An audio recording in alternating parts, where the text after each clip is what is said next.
J.Lo has been having a rough time just existing recently, but here's part 3 of our list of the top 10 embarrassing Jennifer Lopez moments that ruined her career. Now starting off, we have her falling out of her dress. In 2011, J.Lo had a mishap while on the German TV show When in Das. Now the show was being filmed in Spain when Jennifer suffered the embarrassment in front of a stadium audience as well as other celebrities present on the show. Now not to mention, the show was live. Now she first performed without any incidents, wearing a black mini dress and stilettos. Her second appearance on the show was a sit-down interview outside in a bullfighting arena. Now she looked amazing in a long belted dress with a plunging neckline and a matching head wrap. In true J.Lo style, she had a grand entrance in a horse-drawn carriage before taking a seat. Now as J.Lo was being helped to her seat by the show's host, the front of her dress opened a little bit too much and her entire breast fell out of her dress. Now a crowd of thousands was there to witness the infamous wardrobe malfunction,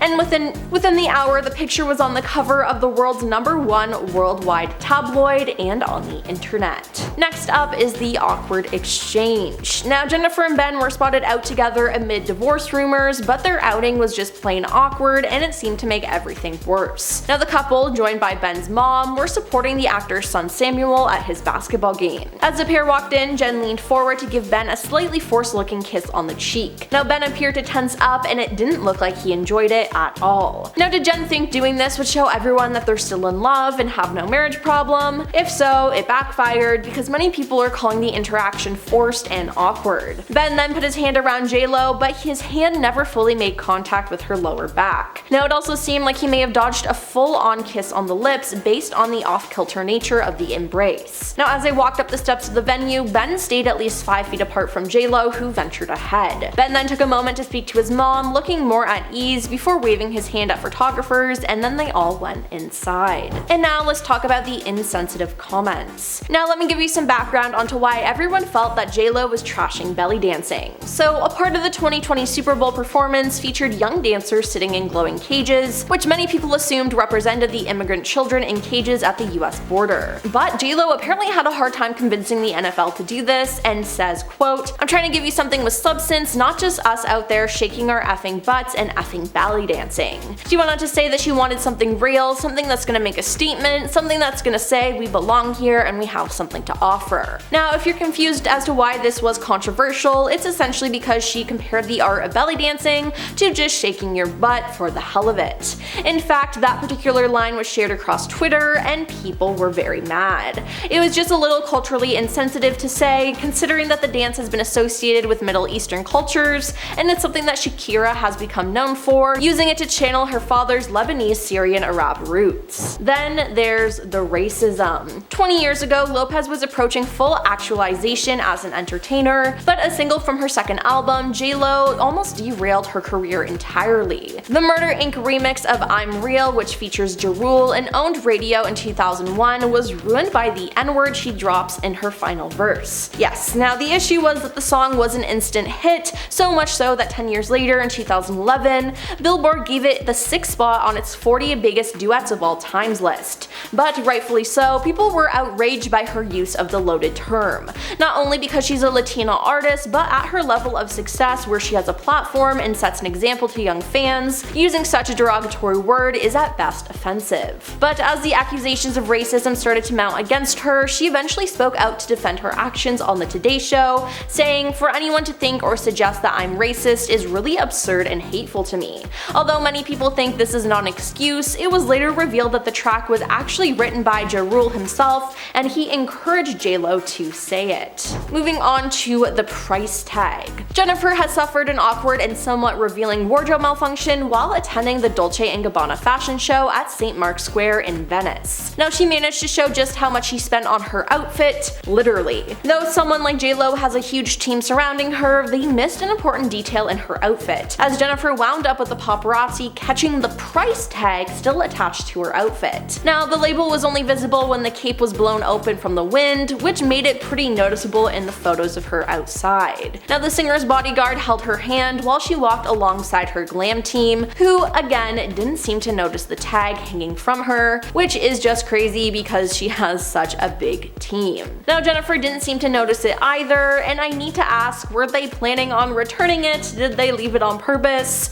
And this isn't the first time that this has happened to a star, as a similar incident happened to Meghan Markle years back. Now I just want to know why people on their team aren't being more attentive to detail, as the tag just ruins the whole outfit. Then there's the Mark Anthony romance. Celebrity gossip magazines could not get enough of the power couple in the early 2000s. They were absolutely everywhere, and it seemed like fans loved the pairing. But their beginnings as a couple were questionable to say the least. Anthony married former Miss Universe Dianera Torres in 2000, while Jen was dating Ben Affleck around the same time. But the on-again off-again couple picked their romance back up while Anthony was still married to Dianera. So less than a week after Anthony's divorce was finalized, the couple surprised fans by getting married in a small casual ceremony in her Beverly Hills home in early June. Now it really begs the question to whether or not JLo was some kind of homewrecker, because the timeline of the rekindled relationship seemed really off. Now I mean, he actually broke the other woman's heart, as she said, "You go through hell. I cried until there were no tears left, until I was numb.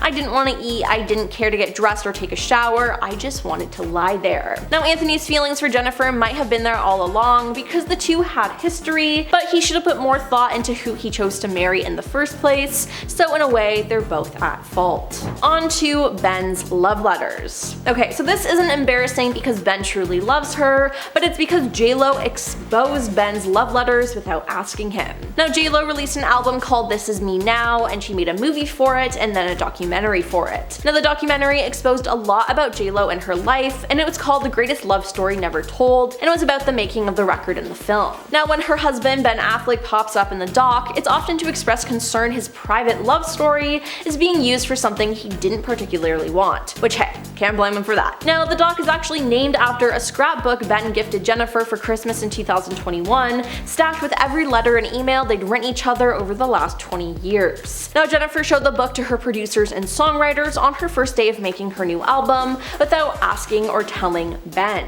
"It became like our Bible," she says in the doc. "We just left it there in the studio." Now this revelation comes within the first 5 minutes of the doc, and right out of the gate, Ben is not shy about his discomfort. He's shocked that Jennifer would share something so personal with her collaborators, and now of course with the world. Then there's the performance gone wrong. In July 2022, while Jennifer was performing, she had a mishap with one of her outfits. While performing, her bodysuit ripped, forming a small visible hole on her backside during one of her songs, but she didn't miss a beat, continuing to sing and dance like the professional that she is. Now she actually posted a video of it laughing at herself on her TikTok page. Jennifer combined the video with the viral sound "Oh No" by Creepa, and it definitely was an oh no moment indeed. Now this isn't the first time she's had her bodysuit rip while performing, as in 2016 Jennifer was performing for a live audience in Las Vegas when she suffered a wardrobe malfunction towards the end of the show. When she and her other dancers went and thanked the crowd for coming out and taking their final bows, JLo had a mishap with her bodysuit. As she went on to link arms with the background dancers, unfortunately for her, when she bent down,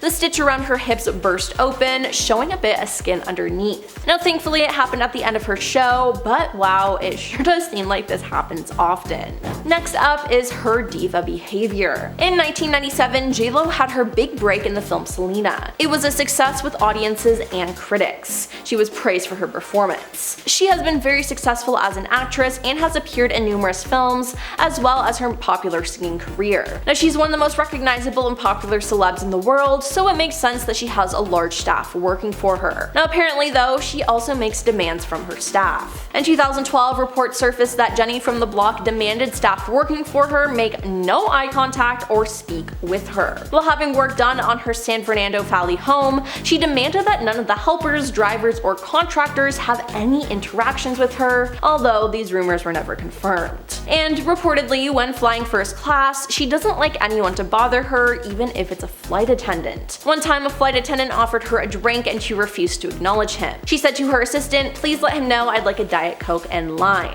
Now this rumor hasn't been confirmed, but it does reinforce her diva image. It seems seems like she doesn't appreciate the help that she gets. And finally, we have too many requests. Now, for those of you who don't know, a rider is a list of requirements or conditions that a star expects in addition to their appearance fee when they are guests on shows or performing on tour. The celebrity gossip Instagram account Diva recently shared a screenshot to reveal Jennifer's demand under a food rider. A source wrote to the IG handle "JLo's food rider," and it specifically includes pumpkin seed bark thins, which are only available in the fall, so the production office would have to buy out every store and store them away to make sure they didn't run out until the next fall. Now, in the following post, the source also confirmed Jennifer Lopez's beauty rider, which consisted of expensive skincare products, including the Dr. Hosheka Rose Day Cream, SK11 Essence, and Mask, as well as La Mer body lotion, among many others. Upon being asked whether the 3-time AMA winning songstress asked for those, the source quipped yes. Now, previously, back in October 2020,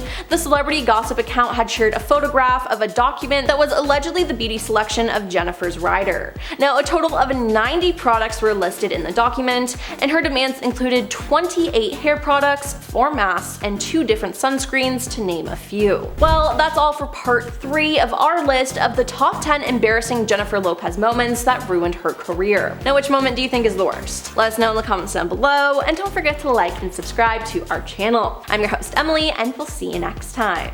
Peace.